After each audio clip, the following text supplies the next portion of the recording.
Voice of ആനവണ്ടിയിലേക്ക് ഏവർക്കും സ്വാഗതം. ഇന്ന് പറയാൻ ഉദ്ദേശിക്കുന്നത് ഇരിപ്പിടത്തിനെ കുറിച്ചാണ്.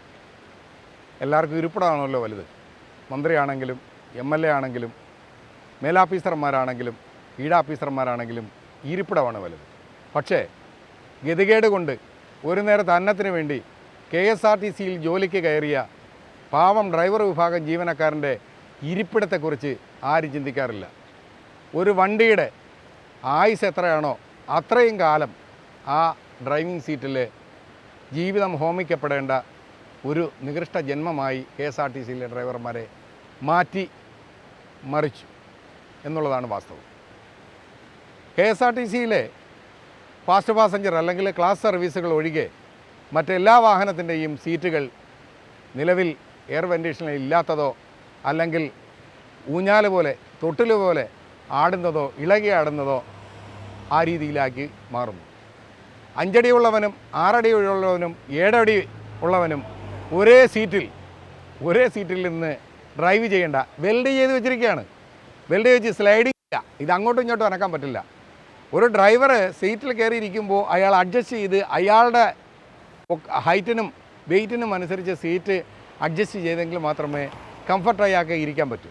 കംഫർട്ടായി ഇരുന്നാൽ മാത്രമേ അയാൾക്ക് ആ ജോലി കൃത്യമായി ചെയ്യാൻ പറ്റൂ. ഞാൻ ഈ അടുത്ത സമയത്ത് ഒരു RTO ഓഫീസിലേക്ക് ഈ വിഷയവുമായി ബന്ധപ്പെട്ടൊരു പരാതി കൊടുത്തപ്പോൾ RTO ഓഫീസിൽ ചെന്നപ്പോൾ അവിടുത്തെ ജീവനക്കാരെല്ലാം ഇരിക്കുന്ന കസേരയിൽ നടു നിവർന്നിരിക്കാൻ അല്ലെങ്കിൽ നട്ടല് നിവർന്നിരിക്കാനായി അഡീഷണൽ ഒരു സാധനം വെച്ചേക്കുന്നു. ഞാൻ അവരോട് ചോദിച്ചു, സാർ എന്തിനാണ് സാർ ഇത് വെച്ചേക്കുന്നത്? അത് നടുവേദന വരാനായി ഇരിക്കാനാണ് വെച്ചേക്കുന്നത്. ഞാൻ ആ ഒരു പരാതിയായിട്ടാണ് വന്നേ. KSRTCയുടെ ബസ്സിൽ നിങ്ങൾ CF ഫിറ്റ്നസ് കൊടുക്കുന്ന വാഹനങ്ങളിൽ ഈ ഡ്രൈവറിംഗ് സീറ്റ് ശരിയല്ല, അതൊന്ന് പരിശോധിക്കണമെന്ന് പറഞ്ഞിട്ട് ഒരു ചെറിയൊരു വിരൽ പോലും അനക്കാൻ അവർ തയ്യാറായില്ല. കൂടാതെ കോമ്പിനേഷൻ സ്വിച്ച് തോന്നുന്ന രീതിയിൽ ആൾട്രേഷൻ ചെയ്തു വെച്ചിരിക്കുന്നു. മുമ്പൊരിക്കൽ ഇതേ voice Biju Prabhakar sir MD ആയിരുന്നപ്പോൾ അദ്ദേഹത്തിന് വോയിസ് ഇടുകയും അദ്ദേഹം സത്വര നടപടി സ്വീകരിക്കാനായി കോർപ്പറേഷൻ അധികാരികൾക്ക് കത്തും കൊടുത്തു അല്ലെങ്കിൽ ഓർഡർ ഇട്ടു. പക്ഷേ ഇന്ന് വരെ ഒരു കോമ്പിനേഷൻ സ്വിച്ച് പോലും KSRTCയുടെ ഡിപ്പോകളിൽ വന്നിട്ടില്ല സാർ. താങ്കൾ ഓർഡർ കൊടുത്തോ അവർ വാങ്ങിയോ എന്നറിയാൻ വയ്യ. പക്ഷേ സാധനം എത്തിയിട്ടില്ല. ഒരു പക്ഷേ അത് വാങ്ങിയിട്ടുണ്ടാവും. താങ്കൾ പറഞ്ഞ പ്രതിമാസ ചെലവിൽ ഇതും വന്ന് കാണും. ഡ്രൈവർ ഒരു ഹോൺ അടിക്കണമെങ്കിൽ എത്തിവലിഞ്ഞ് ഹോൺ അടിക്കേണ്ട അവസ്ഥ, ഒരു വൈപ്പർ സ്വിച്ച് ഇടണമെങ്കിൽ എത്തിവലിഞ്ഞ് വൈപ്പർ സ്വിച്ച് ഇടണം. ഓരോ വണ്ടിക്കും എവിടെയാണോ ഇൻഡിക്കേറ്റർ എവിടെയാണ്, പാർക്ക് ലൈറ്റ് എവിടെയാണ്, എൻജിൻ സ്വിച്ച് എവിടെയാണ്, ഹോൺ എവിടെയാണ്, വൈപ്പർ സ്വിച്ച് എവിടെയാണ്, ഇത് എവിടെയാണെന്നറിയാത്തുള്ള അവസ്ഥയിലാണ് ഓടുന്നത്. ഇരിപ്പാടം ശരിയല്ല, രണ്ടാമത് അവൻ വർക്ക് ചെയ്യുന്ന സാഹചര്യവും ശരിയല്ല. നിലവിൽ ഒരു വാഹനത്തിലെ സീറ്റിൻ്റെ അവസ്ഥ ഞാൻ എൻ്റെ ഒരു സുഹൃത്തിനോട് ഈ വിഷയം സംസാരിച്ചപ്പോൾ അദ്ദേഹം ഇട്ട് തന്നു. പഴയ ലോക്ക് ഷീറ്റിൻ്റെ പഴയ കുറേ ബൈൻഡുകളെല്ലാം എടുത്ത് കെട്ടി വെച്ചിട്ട് അതിൻ്റെ മേളിൽ ഒരു റെക്സിന് വിട്ടിട്ട് ആ പാവം മനുഷ്യൻ ഓടിക്കുകയാണ്, പ്രതികരണശേഷി ഇല്ലാതെ. പ്രതികരിച്ചു കഴിഞ്ഞാൽ ശിക്ഷണ നടപടിയാണ്. എന്തുകൊണ്ട്? അപ്പീലും ചട്ടവും ഇല്ല, ഒന്നുമില്ല. ഒരു യോഗ്യതയില്ലാത്ത വന്ന് പരിശോധിക്കുന്നു, കുറ്റക്കാരനെന്ന് കണ്ടെത്തുന്നു, അവനെ സസ്പെൻഡ് ചെയ്യുന്നു. ഒരു നേരത്തെ അന്നത്തിന് നിങ്ങളുടെ മുമ്പിൽ വന്ന് കൈനീട്ടുന്നവനാണ് സാർ. കൃത്യമായ ശമ്പളം നിങ്ങൾ ഇന്നുവരെ തന്നിട്ടില്ല. കഴിഞ്ഞ 8 വർഷമായി വീതിച്ച് നിങ്ങൾ ശമ്പളം തരുമ്പോൾ ഞങ്ങളുടെ കുഞ്ഞുങ്ങളും ഞങ്ങളെ ആശ്രയിച്ച് ജീവിക്കുന്നവരും പട്ടിണിയിലാണ്. ഇവരെയെല്ലാം കൊന്നത് നിങ്ങളാണ് സാർ. കൊന്നതാണ്, മരിച്ചതല്ല. കൊന്നതാണ്, ആത്മഹത്യ ചെയ്തതാണ്, കൊല്ലിച്ചതാണ്. ഇത് വളരെ വേദനയും വളരെ മോശവും വളരെ നീചവുമാണ്. ഇത് ആവർത്തിക്കാൻ പാടില്ല. ഈ വണ്ടി 15 വർഷം പഴക്കമുള്ള ഈ വണ്ടിയിൽ 15 വർഷത്തിന് മുമ്പ് ഫിറ്റ് ചെയ്ത് വന്ന അതേ സീറ്റ് അത് വെച്ച് ഞങ്ങൾ ഓടിക്കണോ സാർ? അതിൻ്റെ ബോണറ്റ് ക്ലിപ്പുകളില്ല പല വാഹനങ്ങൾക്കും.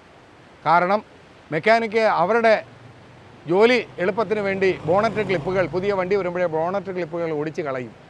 എന്നിട്ട് 40-42 ഡിഗ്രി ചൂടിൽ ഈ വാഹനം ഓടിക്കുമ്പോൾ വെളിയിൽ 42 ഡിഗ്രി ചൂടിൽ അകത്ത് ഈ എൻജിൻ്റെ ചൂടും പിന്നെ ഗിയർ ലിവറിൻ്റെ അവിടെ ഒരു ചൂട് കാറ്റടിക്കുന്നു പറഞ്ഞു കഴിഞ്ഞാൽ ഒരു ട്യൂബിൻ്റെ പീസ് കട്ട് ചെയ്തിട്ട് വരും. അത് വെച്ച് ഈ ചൂടും എല്ലാം കൊണ്ട് ഇങ്ങനെ ഓടിക്കണം. എന്നിട്ട് പറയും മികച്ച കളക്ഷൻ കൊണ്ടുവരണം, എങ്കിൽ മാത്രമേ ശമ്പളം തരാൻ പറ്റൂ. 280 കോടി മികച്ച കളക്ഷൻ കൊണ്ടുവന്നു കഴിഞ്ഞാലും ശമ്പളം ചോദിച്ചു കഴിഞ്ഞാൽ ഇല്ല എന്ന് പറയും. ഞങ്ങൾക്കൊക്കെ 2ഉം 3ഉം ലോണുണ്ട് സാർ. സൊസൈറ്റികളിലും ബാങ്കിലും കിട്ടാവുന്നിടത്തെല്ലാം ലോൺ എടുത്ത് വെച്ചേക്കുക. ഈ ബാങ്കുകാർ നിങ്ങളെടുത്ത പൈസ ആദ്യത്തെ ഗഡു ഇടുമ്പോൾ തന്നെ അവരത് കൊണ്ടുപോകും. രണ്ടാമത്തെ ഗഡു ഇടുമ്പോഴത്തേക്ക് അടുത്തതിന് സമയമാവും. അപ്പം ഞങ്ങളുടെ കുട്ടികൾക്ക് ആഹാരം കഴിക്കാൻ അവസ്ഥയില്ലാത്തൊരവസ്ഥയാണ്. നിവൃത്തികേടാണ്. പെട്ടുപോയി സാർ. ഇതിനകത്ത് വന്ന് പെട്ടുപോയി. 10-25,000 10-45,000 ജീവനക്കാർ ജോലി ചെയ്തുകൊണ്ടിരുന്ന ഒരു പ്രസ്ഥാനത്തിൽ 20-22 ആയിരം ആളുകളായി നിങ്ങൾ ചുരുക്കി. എന്നിട്ട് താങ്കൾ പറഞ്ഞു 300-400 പേരോ ഇല്ലെങ്കിലും KSRTC സർവീസ് ഞാൻ നടത്തും. സാർ, താങ്കൾ പറഞ്ഞതുപോലെ 6 മണിക്കൂർ, താങ്കൾ ഒരു ദിവസം പറഞ്ഞു 6 മണിക്കൂർ കൂടുതൽ ജോലി ചെയ്യാൻ ഒരു ജീവനക്കാരെ കൊണ്ട് കഴിയില്ല എന്ന്. ഇപ്പോൾ ഈ കസേര വല്ല സുഖത്തിലൊക്കെ ഇട്ടേക്കുക. ആ കസേരയിൽ 12 മണിക്കൂർ നിങ്ങൾക്ക് വെറുതെ ഇരുന്ന് ഉറങ്ങാനോ ഒന്ന് വെറുതെ ഇരിക്കാനോ പറ്റുമോ? ആ കസേരയിൽ ഇരുന്നുകൊണ്ട് ഈ ക്ലച്ചും ബ്രേക്കും പിടിച്ച് 12 മണിക്കൂർ ഡ്രൈവർ ഒറ്റയടിക്ക് വണ്ടി ഓടിക്കുക എന്ന് പറയുന്നത് അത്ഭുത പ്രതിഭാസമാണ്. അത് അനുവദിക്കാൻ പാടില്ലാത്തതാണ്. വിമാനം പറത്തുന്നവർക്ക് പോലും 6 മണിക്കൂറിൽ കൂടുതൽ ഒരു വിമാനം പറത്താൻ പാടില്ല. ഇവിടെ അത്ഭുതം നടക്കുകയാണ്. KSRTC 12 മണിക്കൂർ ഈ കസേരയിൽ ഇരിക്കുകയാണ്. ചുമ്മാ ഇരിക്കുക, നിങ്ങൾ ജോലി ചെയ്യേണ്ട. വെറുതെ ഈ കസേരയിൽ 12 മണിക്കൂർ പാട്ടും കേട്ടോണ്ടിരിക്കാമോ? മനുഷ്യനെ കൊണ്ട് സാധ്യമല്ല, പക്ഷേ KSRTC ജീവനക്കാരെ കൊണ്ട് അത് സാധിക്കുന്നുവെന്നാണ് റെക്കോർഡ് പേപ്പർ കാണുമ്പോൾ മനസ്സിലാവും. സിംഗിൾ ഡ്യൂട്ടി നടപ്പാക്കണം സാർ. 400 ആളുകളില്ലെങ്കിലും താങ്കൾ ജോലി ചെയ്യിപ്പിക്കുമെന്ന് പറഞ്ഞല്ലോ, KSRTC ഓടിപ്പിക്കുമെന്ന് പറഞ്ഞല്ലോ. ധൈര്യമായിട്ട് ചെയ്യണം സാർ. സിംഗിൾ ഡ്യൂട്ടി ചെയ്യിപ്പിക്കൂ. അപ്പോഴറിയാം KSRTC ലാഭത്തിലാണോ നഷ്ടത്തിലാണോ എന്ന്.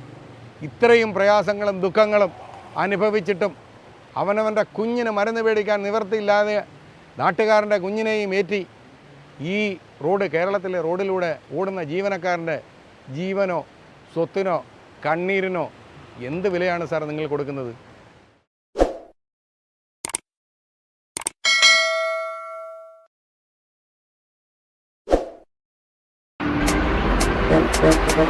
Thank you.